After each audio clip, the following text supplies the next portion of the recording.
Hey, my name is Daniel. I'm 31. Until 3 months ago, I was just the broke freelancer renting the studio above my landlord's garage. Then one night, I was hiding in his wife's kitchen in the dark, my back pressed against the wall, her perfume mixing with the smell of her coffee, headlights sweeping across the window. She whispered, "If anyone sees us, we're finished." And I said, "Then close the curtains." I watched her hand reach for the cord, and that's when I knew neither of us was going to walk away. If you're watching this right now, tell me where you're from in the comments. Because I still don't know if what we did was wrong. I stood in Vanessa's kitchen in the dark. My back was against the wall next to her fridge. She was 3 feet away, frozen by the island. Outside, headlights swept across the big window. A car was pulling into Mrs. Alencar's driveway across the cul-de-sac. The engine hummed. Doors opened and closed. Voices. Vanessa whispered, "If anyone sees us, we're finished." I should have said nothing. I should have stayed quiet until the car backed out and drove away. But my heart was hammering, and I was tired of pretending this wasn't happening. So I said, "Then close the curtains." She looked at me. Even in the dark, I could see her eyes. Wide, scared, something else underneath. The voices outside faded. The car reversed. Red taillights swept away. We both exhaled. But neither of us moved. That moment didn't come out of nowhere. It took 3 months to get there. 3 months of small mistakes that felt like nothing at the time. So let me go back. Let me show you how a regular guy ends up hiding in his landlord's kitchen at midnight, while his landlord's wife decides whether to close the curtains or tell him to leave. I moved into the studio above their garage on a Tuesday in late summer. The gated community had names like Willow Creek Estates, even though there was no creek, and the only willows were planted last year. Big houses, manicured lawns, SUVs in every driveway that cost more than I'd made in 2 years. I didn't belong there. I knew it the second I pulled up to the gate in my 12-year-old Civic with the cracked bumper. But the rent was cheap, stupidly cheap. And I needed cheap. Marcus Cole met me in the driveway. Mid-40s, black, built like he still played college ball. Warm handshake, big smile. The kind of guy who probably remembered everyone's name at parties. "You must be Daniel," he said. "Welcome, man. Let me show you the space." He walked me around the side of the house. The main home was beautiful. 2 stories, pristine landscaping, a back patio with furniture that looked like it came from a magazine. The garage sat separate from the house, connected by a stone walkway. Above it was a small studio. Narrow stairs on the outside led up to the door. "We built it for guests," Marcus explained, taking the stairs 2 at a time. "But no one ever uses it. Figured we'd rent it out cheap to someone who needs a quiet spot to work." The studio was small. 1 room with a kitchenette, a bathroom the size of a closet, and a window that looked directly down into their kitchen. I didn't realize that last part right away. Marcus talked about Wi-Fi and trash days and keeping noise down because the kids' rooms were in the main house. He got a call halfway through and stepped outside, waving me off to explore. That's when I met Vanessa. She appeared in the doorway. 44, but didn't look it. Black woman, tall, put together in that way that takes effort but is supposed to look effortless. Hair pulled back. Simple clothes that probably cost more than my couch. "You're the new tenant," she said. Not a question. "Daniel." I shook her hand. Her grip was firm, professional. "Vanessa Cole. Welcome." She glanced around the studio like she was seeing it for the first time. "I hope it works for you." "It's perfect," I said. And I meant it. Cheap rent in a safe neighborhood with fast internet? I wasn't going to complain about square footage. She smiled. It was polite, practiced, The kind of smile that doesn't reach your eyes because you've used it 1,000 times before. Then she was gone. That night I unpacked boxes and set up my editing workstation. Freelance video editor. Inconsistent income.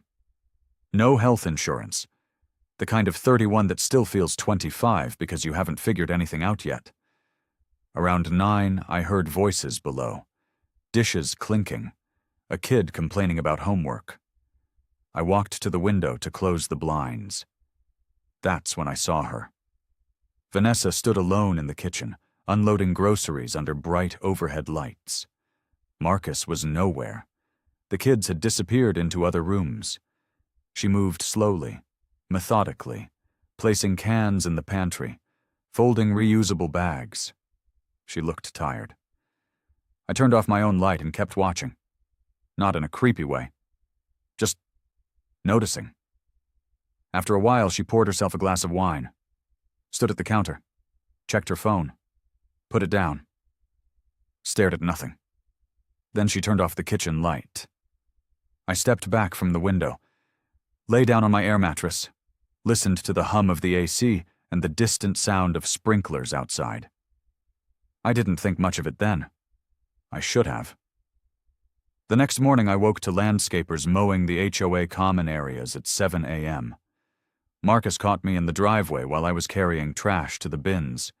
He gave me a quick tour of the property, showed me where the mailboxes were, reminded me to keep my car parked on the far side of the garage so it didn't block their second driveway.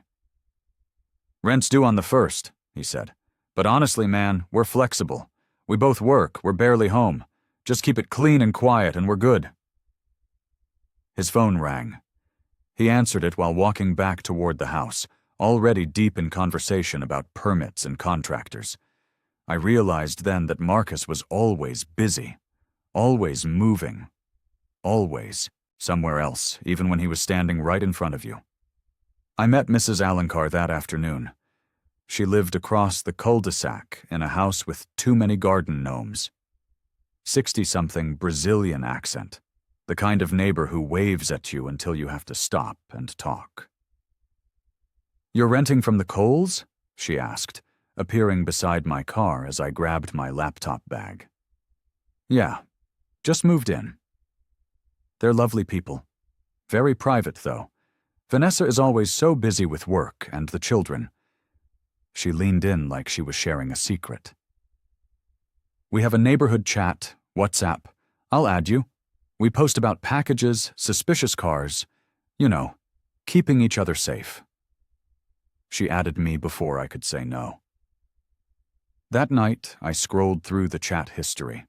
Hundreds of messages, photos of Amazon boxes on porches, blurry security footage of a raccoon, someone asking if anyone else heard fireworks at midnight, and gossip.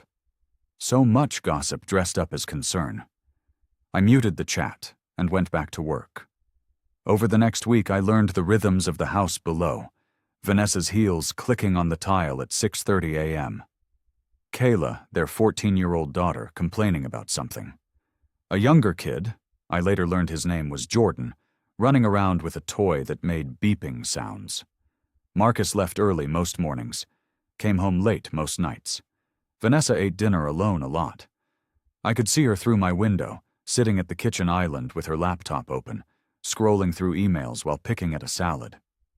I didn't mean to watch, but the angle was impossible to avoid. My desk faced the window. Their kitchen was directly below. If the lights were on, I could see everything. One night I bumped into her at the trash bins. She was still in work clothes, blazer, heels, carrying a bag of garbage like she'd just remembered it existed. "Long day?" I asked. She laughed. It sounded tired. "Every day is long. I live in spreadsheets and conference calls." "I live in video timelines," I said. "It's basically the same." She smiled. For a second, it was real. Then her phone buzzed. She glanced at it. "Marcus is stuck at a site. Won't be home until 10. She said it to me like I was supposed to understand what that meant. I think I did. The tutoring started because of rain. It was a Saturday afternoon. Dark clouds rolled in fast. I was editing with headphones on when I heard thunder and a car door slam. I looked out the window. Vanessa was struggling with 6 grocery bags while the kids ran inside ahead of her. The sky opened up. I didn't think. I just grabbed my shoes and ran downstairs. "Let me help," I said, grabbing 3 bags from her arms. She laughed, surprised. "You're going to get soaked." "Already soaked." We hustled the bags into the kitchen, both of us dripping. Her hair stuck to her face. I probably looked like a drowned rat. Inside was chaos. Kayla arguing with Jordan about whose turn it was to pick a movie. A school. Project spread across half the table. Vanessa handed me a towel. "Thank you. You didn't have to do that." "It's fine. I needed the exercise anyway." Kayla looked up from her phone. "Mom, I have that math test Monday and I still don't get any of it." Vanessa's face tightened. "I know, honey. I'll help you after dinner." "You said that last time and then you had to take a work call." I spoke without thinking. "I used to tutor math in college, if you want help." Vanessa turned to me. "Really?" "Yeah. Algebra, geometry, whatever. I'm not doing anything." Her whole face changed. Relief. Gratitude. "How much do you charge?" I made up a number that sounded fair. She immediately offered me 20% more and insisted on paying up front for the first month. I said yes because I needed the money. But standing there in her kitchen, both of us wet from the rain, her perfume mixing with the smell of fresh coffee, I felt something shift. Nothing dramatic, just a small crack in a wall I didn't know was there. The first tutoring session was the following Monday.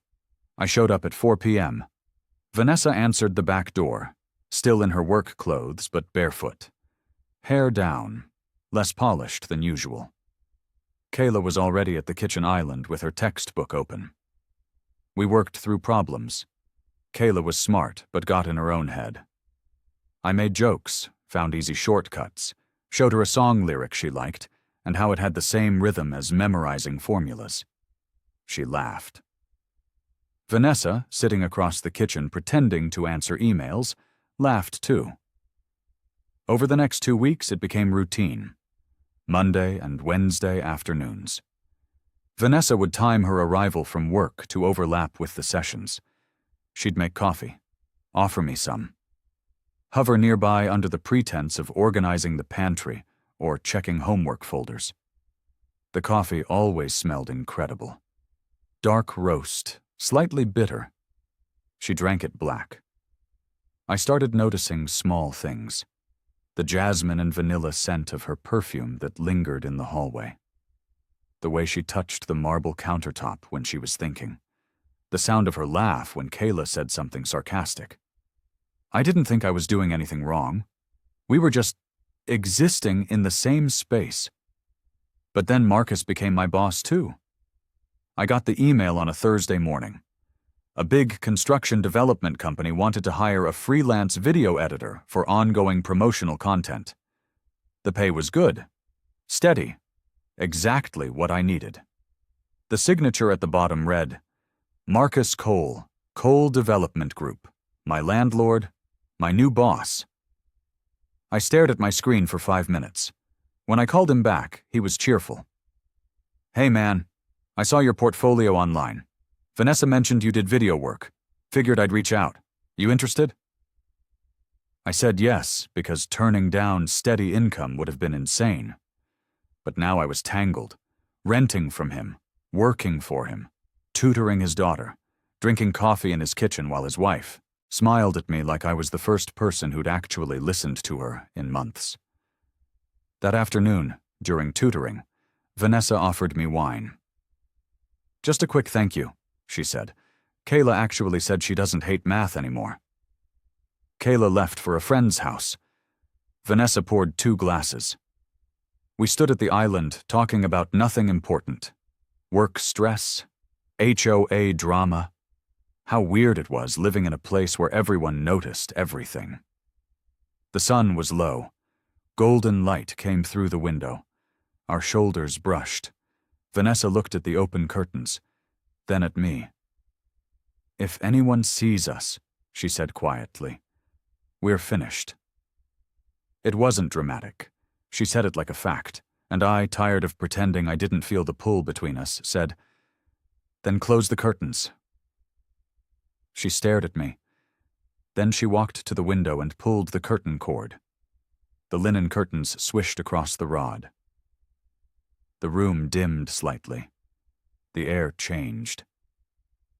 She stood there, hand still on the cord, looking at me like she'd just stepped off a cliff. Then her phone buzzed. Kayla texting that she needed a ride home. Vanessa stepped back, smiled too brightly. "We should keep things professional." I nodded. "Yeah, of course." I left through the back door, walked up the stairs to my studio, sat on my bed in the dark. When I looked down later, the curtains were open again. But something had shifted. We both knew it. The next 10 days were awkward. Vanessa overcorrected. She stayed out of the kitchen during tutoring. Only came in at the end to say thank you from across the room. I overcorrected too. Kept my distance. Avoided lingering. But I couldn't stop watching her. Late at night, working at my desk, I'd see her alone in the kitchen. She started closing the curtains when she was by herself. I couldn't tell if it was for me or for the neighbors. Mrs. Alencar posted a photo in the HOA chat. Me walking out of the Coles back door, coffee mug in hand. The caption was something joking about the helpful new tenant. It felt harmless, but it wasn't. Raphael, my friend who occasionally hired me for freelance gigs, called that weekend. I told him, vaguely, about a complicated neighbor situation. He laughed at first. Then he got serious. "Man, don't get tangled up with landlords and bosses. That's a recipe for losing everything." I knew he was right. But knowing didn't change anything. The power went out on a Wednesday night. A storm hit hard. Lightning. Thunder. The kind of rain that sounds like someone dumping buckets on the roof. I was mid-edit when everything went dark. I heard Kayla yelling downstairs, Vanessa calling out to calm her. A few minutes later, Vanessa shouted up the stairs, "Daniel, you okay? Can you help us find flashlights?" I went down. The kitchen was dark, except for phone flashlights. Kayla searched drawers. We found candles. After Kayla took a candle to her room, Vanessa and I sat on the kitchen floor, backs against the cabinets. The candlelight flickered between us. "Marcus is in Austin," she said softly. "Some emergency with a contractor." "He travels a lot." "Yeah." She was quiet for a long time. Then she said, "I packed a suitcase once, in the laundry room, middle of the night. I was going to leave." I didn't move. I unpacked it before the kids woke up. She looked at the candle. "I don't even know where I thought I'd go." I told her about my parents' divorce, how my dad left and my mom blamed herself, even though it wasn't her fault, how I was terrified of being the reason a family fell apart. She leaned her head against my shoulder. We sat like that for a long time. Then, without thinking, I kissed her forehead. Soft. Brief. Just once. We both froze. The power came back on. Lights buzzed to life. The fridge hummed. Vanessa stood up fast, brushed off her jeans. I should check on the kids. I went back upstairs and lay in bed, staring at the ceiling. I'd crossed a line. Not far.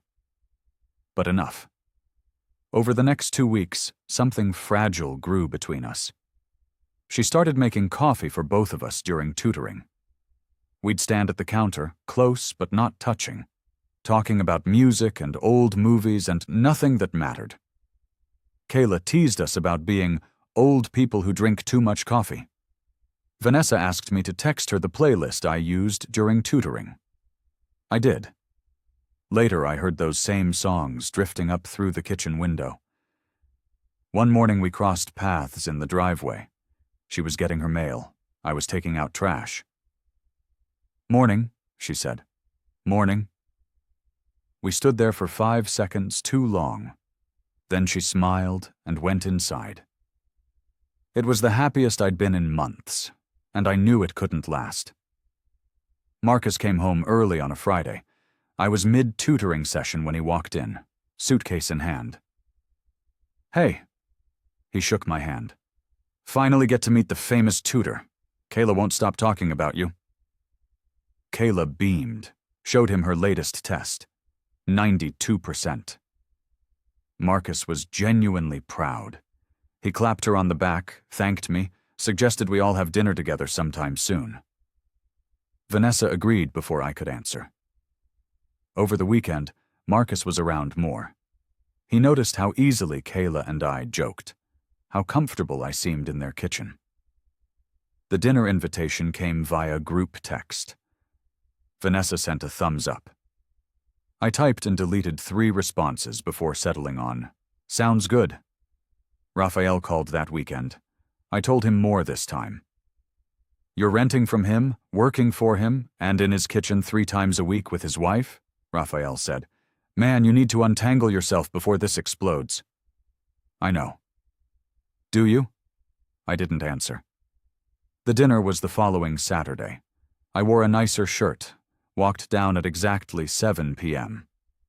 The table was set. Candles, soft music, Marcus in host mode, pouring wine, asking about my background and my editing work. Everything felt normal until Marcus scrolled through his phone to show me examples of past promotional videos. He swiped past a screenshot, paused, laughed. "Oh man, look at this." It was a photo from the HOA chat. Grainy, taken from the street through the kitchen window. Me and Vanessa standing too close, her hand near my arm. Both of us smiling. The caption, "New tenant seems very helpful over there," with laughing emojis. Marcus chuckled. "These neighbors, I swear, they watch everything." Vanessa's fork froze halfway to her mouth. She laughed it off. Made a joke about nosy retirees with too much time. But I saw her knuckles go white. Marcus moved on, didn't think anything of it. I barely tasted the rest of the meal. That night I lay awake in my studio, staring at my phone. I scrolled through the HOA chat, found the photo, realized how many of our private moments had been visible to anyone looking. I went to my window, looked down. The kitchen lights were off. Every curtain on the ground floor was closed. I knew what was coming. Monday afternoon I went down for tutoring. The back door didn't open.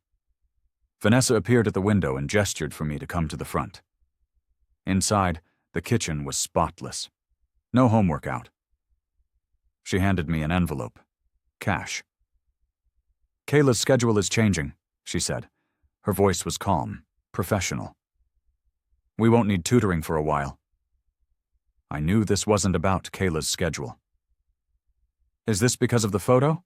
I asked quietly. She looked at the floor. "People talk, Daniel. I can't risk my kids hearing rumors about their mom and the tenant." "I didn't. I know. You didn't do anything wrong." Her voice cracked slightly. "But I have to protect them. I'm sorry." I wanted to argue, but I saw the fear in her eyes. So I took the envelope, said okay, turned towards the door. Before I left, I looked back once. She was already closing the curtains. I need to maintain the same tone, pacing, and style from part 1. Keep it realistic, emotionally grounded, with the confession-style first-person narration. The next morning I woke to silence. Different silence. The usual sounds were muffled. No heels clicking.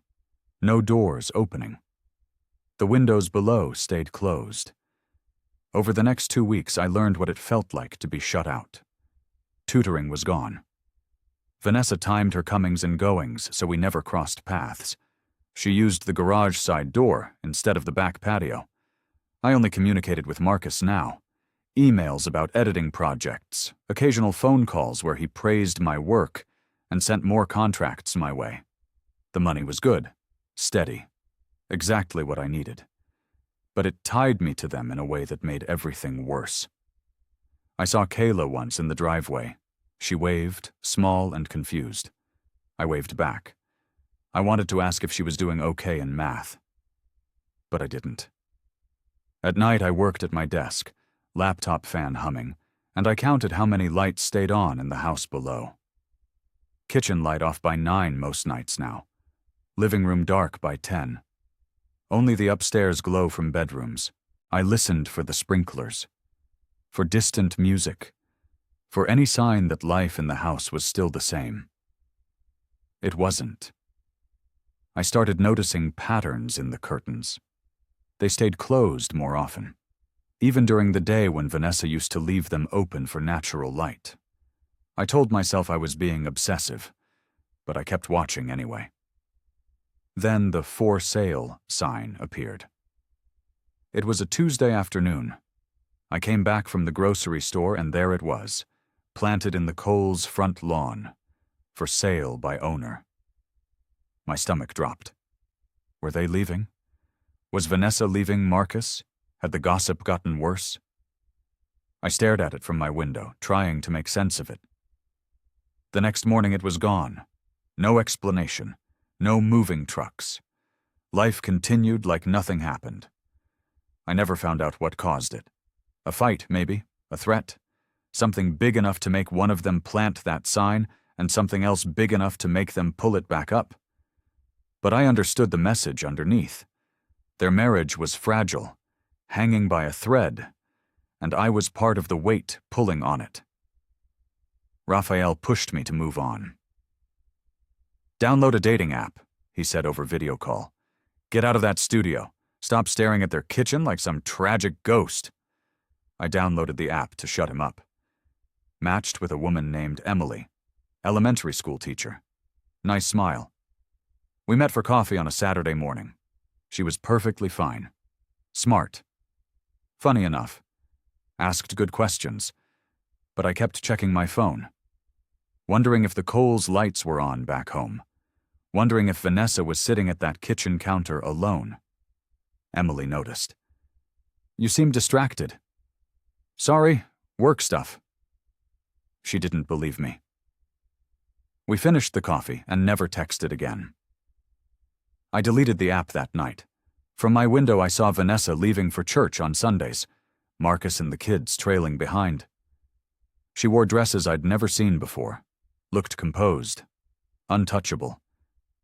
I saw her return from a midweek meeting once, carrying a casserole dish, shoulders tight. Mrs. Alenker told me in passing that the Kohl's are fine, just busy. But her tone suggested she knew more than she was saying. One evening I walked past the kitchen window. Vanessa was inside on the phone, turned away from the glass. Her posture was rigid, angry or hurt, I couldn't tell. She hung up, leaned both hands on the counter. For a second it looked like she might cry. Then she straightened. Saw my shadow outside. Reached up and closed the curtains without looking at me. I felt like a ghost haunting a house I wasn't allowed to enter. 3 weeks after the tutoring stopped, I got a text at 2 a.m. I was in bed, half asleep, phone on the nightstand. It buzzed. Unknown number. They're asleep. The curtains are open. A second message. A photo of the kitchen window, lit from within. Curtains pulled halfway back. My heart slammed against my ribs. I knew immediately who it was. I got out of bed, walked to my window, looked down. The kitchen light was on, curtains half open. Exactly like the photo. An invitation? A test? Maybe both. I grabbed a trash bag as an excuse. If anyone asked, I was taking out garbage. I opened my studio door, stepped into the cool night air, walked down the exterior stairs. The sprinklers had just turned off. The cul-de-sac was silent. I walked around the side of the house toward the bins. She was already there. Barefoot, t-shirt and leggings, hair down, holding a small garbage bag like it was the most natural thing in the world to be outside at 2 a.m. We stood there, 6 feet apart, staring at each other. "Hi," she said quietly. "Hi. I'm sorry," her voice cracked. "I've been cruel, shutting you out like that. I just didn't know what else to do. I get it. You were protecting your family. I deleted our text thread," she admitted. "Changed my number. Told myself I'd stop thinking about you." "Did it work?" She shook her head. "I couldn't sleep tonight. I kept thinking about how it ended, how I just paid you off and closed every door. The curtains, too." She smiled sadly. "The curtains, too." We were quiet. Somewhere down the block, a sprinkler system clicked on. "I can't do what we were doing before," she said.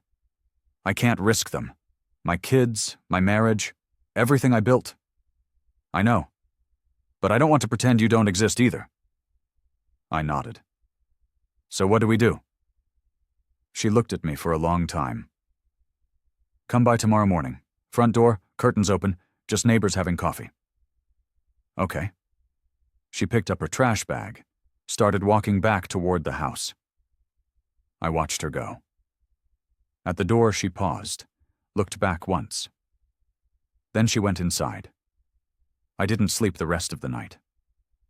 At 9 a.m. I showered, changed my shirt 3 times, walked to the front door instead of the back. Vanessa answered, dressed casually. No heels, no work blazer, just jeans and a simple shirt. "Come in." The house was alive. Kayla at the kitchen table with her tablet, Jordan somewhere in the living room, cartoons playing. Vanessa introduced me as Kayla's old tutor to Jordan. Made coffee. Moved around the kitchen like this was perfectly normal. The curtains were wide open. Sunlight flooded in. We sat at the table with a polite amount of space between us. Talked about Kayla's grades, my editing projects, an upcoming church bake sale, neighborhood drama about someone's fence, safe topics, surface level. But underneath every word was everything we weren't saying. Marcus came home mid-morning, earlier than expected. He walked in through the front door, saw me at the table, smiled. "Hey, Daniel. Didn't know you were stopping by." "Just catching up," Vanessa said smoothly, kissed Marcus on the cheek. "Coffee?" Marcus thanked me for the latest video project. Said it turned out great. Then he headed upstairs to change. I took that as my cue to leave. At the door, I glanced back. Vanessa was standing at the kitchen counter, framed by those wide-open curtains. She didn't wave, didn't smile, just watched me go. Over the next 2 weeks, we found a new rhythm. Careful, controlled. We only talked in group settings, driveway chats if Kayla was there. Quick hellos when Marcus was home. Vanessa sent occasional texts, neighborly stuff, package deliveries, trash pickup schedules, nothing personal. I drove by the church one Sunday morning, not meaning to, but not meaning to either. Saw her car in the parking lot. Caught a glimpse of her through the open doors, in a dress, sitting with her family. Raphael visited that weekend. Crashed on my tiny couch. He stood at my window, looked down at the kitchen, raised an eyebrow. "This is the view you've been staring at for 3 months?" "It's not like that anymore." "Uh-huh." He cracked a beer. "You know you can move, right? Find a different place. Get some actual distance." "I know. But you're not going to." I didn't answer. That night I watched Marcus and Vanessa on the back patio, talking quietly. She laughed at something he said, a real laugh. I felt relieved and hollow, like I'd lost something I never actually had. An HOA meeting happened the following month, held in a neighbor's living room. Too many people crammed into too small a space. Marcus and Vanessa sat near the front. I stood in the back. The agenda covered boring stuff, landscaping budgets, street repairs. Then security came up. Someone mentioned people posting too many photos in the group chat, privacy concerns, speculation disguised as helpfulness. The HOA president pulled up examples on a laptop connected to a TV screen. One of them was the photo of me and Vanessa in the kitchen. Faces blurred now, but the angle was obvious. Vanessa spoke up. Calm, measured. We should respect people's privacy, not jump to conclusions based on a single snapshot taken through someone's window. A few neighbors nodded. Mrs. Alencar looked uncomfortable. Marcus backed her up, kept his tone light but firm. The president agreed to draft new guidelines about posting photos of people without consent. The meeting moved on. I stood there, heart pounding, realizing how close everything had come to falling apart. After the meeting, I walked home alone. Past the Coles house, kitchen light on, curtains half open. Vanessa was inside packing school lunches. She looked up, saw me through the glass, gave me a small nod. We survived that. Then she went back to what she was doing. Marcus offered me more work the following week. Steady contracts, good pay. He even mentioned possibly recommending me to a partner company across town. Could be a good opportunity for you, he said. Build up a real client base, maybe get a bigger place. I spent a few days looking at rental listings, calculating budgets, imagining a life not lived directly above Vanessa's kitchen. Raphael encouraged it. Physical distance, man, that's what you need. But every time I started filling out an application, I stopped. One night, Kayla caught me in the driveway, told me she'd aced a math quiz, and her teacher asked what changed. I told her my old tutor was really good, she said, smiling. Vanessa was nearby, unloading groceries. She heard. Smiled too, but didn't let it linger. That night, I closed all the rental listing tabs on my laptop. Told myself I'd wait just a little longer, knowing that staying was easier and harder at the same time. A few weeks later, I ran into Vanessa alone in the driveway. Sunday afternoon. Marcus and the kids at a church event she'd skipped. She was loading something into her trunk. I was coming back from the store. "Hey," she said, "hey." We stood there, the first semi-private conversation in weeks. "Thank you," she said quietly.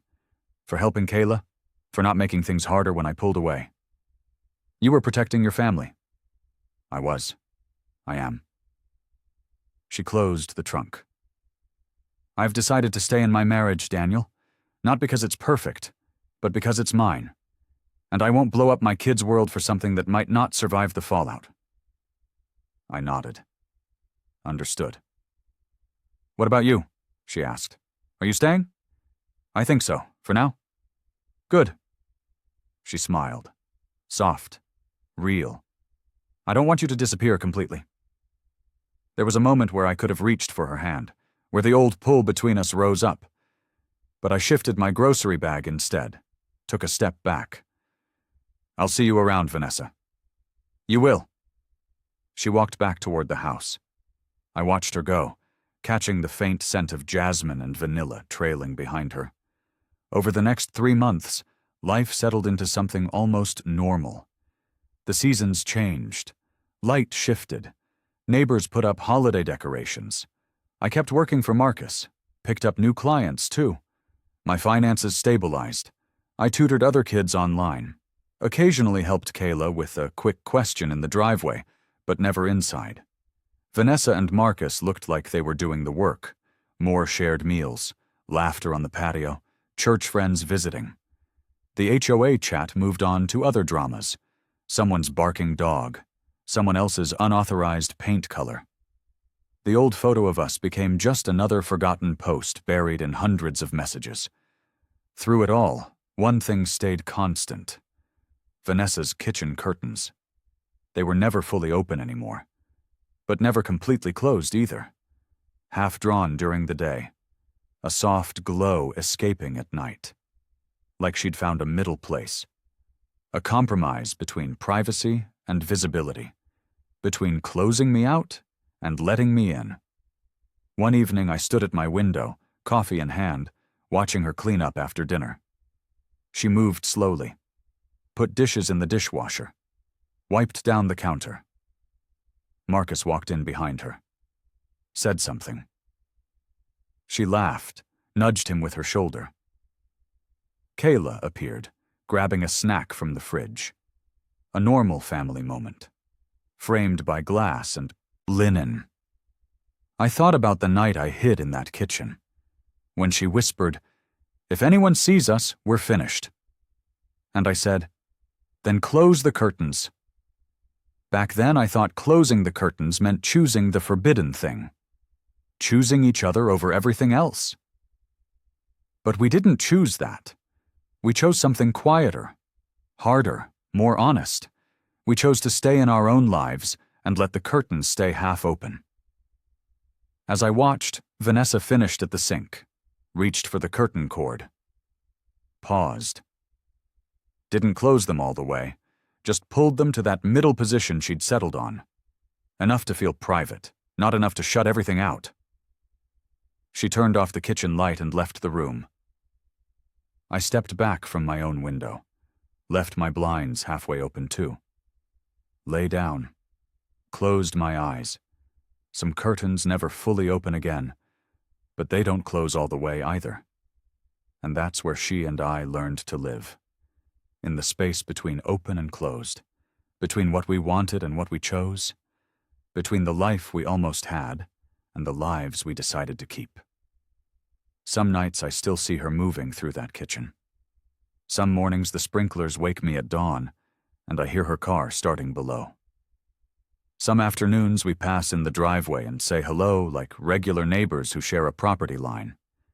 And some evenings, when the light is just right and the curtains are drawn just enough, I catch her looking up at my window, not waving, not smiling, just acknowledging.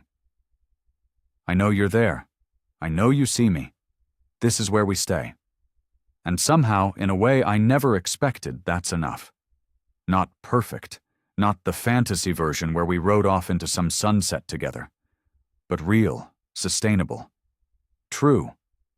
We're neighbors with a history no one else knows.